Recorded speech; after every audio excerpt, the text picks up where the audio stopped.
So many people that I know have lost thousands of dollars within the market. Now, I'll be honest with you. I'm not the guy personally who've lost the money, but I have seen people up close who have. If anything, I was on the sidelines being cautious at a fault and did my research before pouring in my money. But it's very easy because we're humans to make mistakes over and over again. When I first pulled up my investment account and I invested that first $1,000, I was extremely nervous because times before that, I've always heard about the stock market. I've always heard about real estate investment trust. I've always heard about what the investing concept is. But that day that I pulled the trigger, I took my final breath and I was happy that I made the decision. But in this video, I'm walking you through the 5 most common mistakes that I've avoided and to show you so you don't have to pay the price. All right. Let's go ahead and jump right in. Most of y'all have these burner Twitter pages to where you follow these so-called investing gurus, to where they're posting their short-term plays, and to be honest, you're too late to the game anyway. What I mean by that is by the time you see the post that they make on the stock that they've picked, it's already too late because people have already bought in. And the more people that buy, the higher the price goes. And it's harder for that price to continue to go up versus going down. And then in other words, you're at more risk of losing money. And then we're not even talking about the meme stocks and hype coins that were popular for a short period of time. Now, let me tell you this. I do know people who were making a lot of money off those short-term flips. And honestly, what made me the most upset was whenever I would see teenagers flipping meme coins while I'm still clocking in at work. But going back to these so-called gurus that's online and that's showing you investment in short-term flips, ignore them. Because there's no strategy behind that. You're just gambling at that point. And y'all know how this game is played. The house always wins. One of my friends even told me that she lost $5,000 listening to a person that she worked with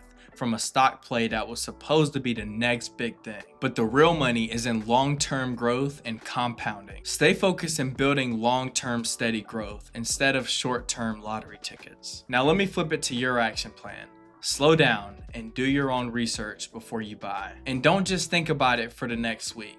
Think about it in terms of the next 5 to 10 years. And now this leads us to mistake number 2.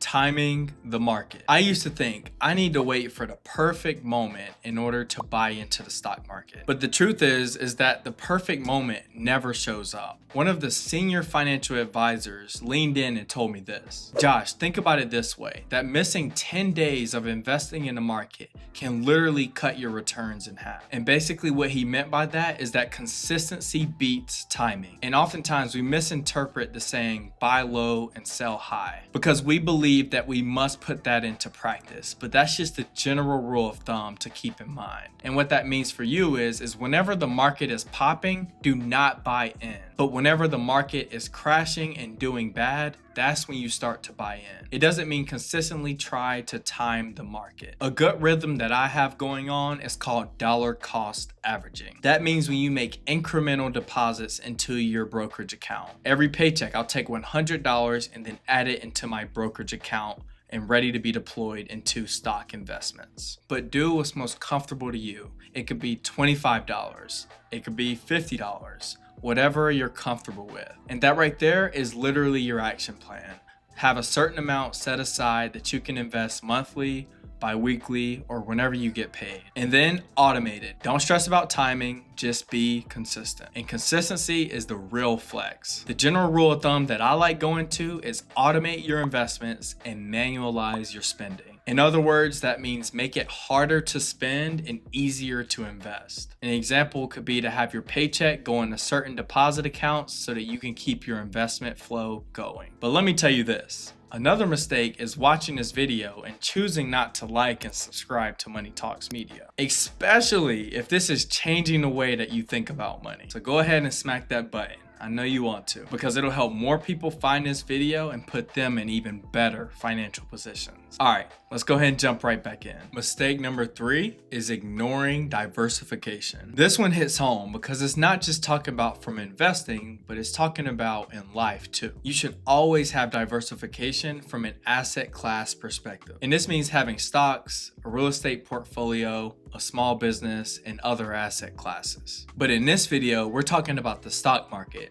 So having different sectors like technology, finance, restaurants, electric vehicles, REITs, or real estate investment trusts, and honestly, many more. But here's the thing, don't diversify too much because then you just lose your focus into your investment portfolio. Because if you load up in one stock or even one sector, then you're at mercy of that industry doing well. Think about it like this, diversification is your seatbelt, and it doesn't make the ride as glamorous, but it does keep you alive when things start to get bumpy. But here's what you should do next. Spread your money out. Invest in stocks, real estate, a startup business, exchange traded funds, and don't let one move decide your future. And I almost forgot, in this video above, I did talk about the allocation method, and this will help you diversify your income based on the percentages that you plan to put out. Mistake number 4, not understanding what you're investing in. A lot of people think that this is obvious, but to be honest, it happens more often than you think. I don't invest in something that I can't explain,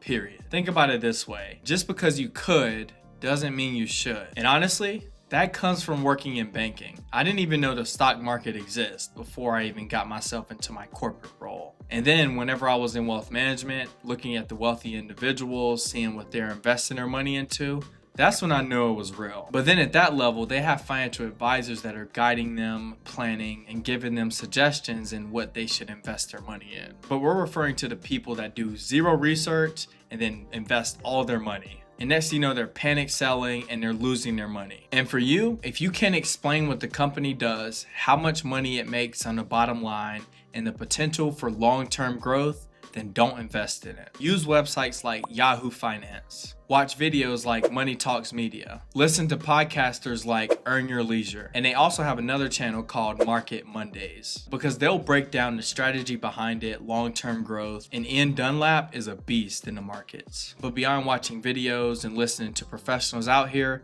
be sure to read. Read the context, read about the company, and understand it fully. And now we're wrapping this up with mistake number 5. Letting your emotions drive your decisions. I laugh at this because every single person, including you, will struggle with making an emotional decision. But Jacob, one of the people that I know, he told me this quote, "When in doubt, zoom out." When he said that, it literally changed the way that I seen investing, because it forces you to eliminate any emotional decisions that you make. And what he means by that is think about the long-term play. Just like in mistake number 1, when I said chasing quick gains, this doesn't allow you to do that. But currently, I've been investing for over 3 years, and very rarely throughout that time where I've made emotional decisions. Because if we think about social media, a lot of these investing gurus will force FOMO. And FOMO means fear of missing out. And that's just an emotional tactic to make you either listen to them, buy one of their products, or invest in the market when they say to do so. But here's what you should do. Set rules before the emotion kicks in. Automate your contributions and stick to your plan. And even when the market gets noisy, put in your earplugs and ignore it. But throughout this whole video, here is the key takeaway. Money mistakes don't always show up as giant crashes.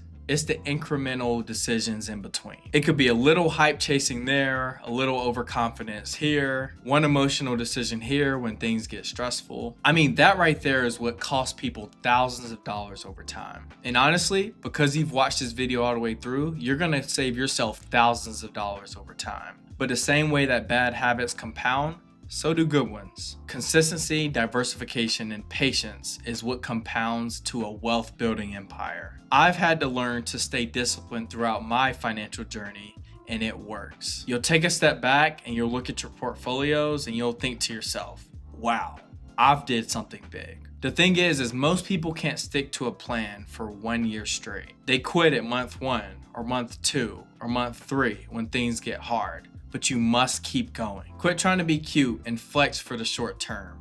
Think about the long term, because at the end of the day, money talks, but are you listening? Appreciate you watching. I hope you take care, and I'll see you in the next one.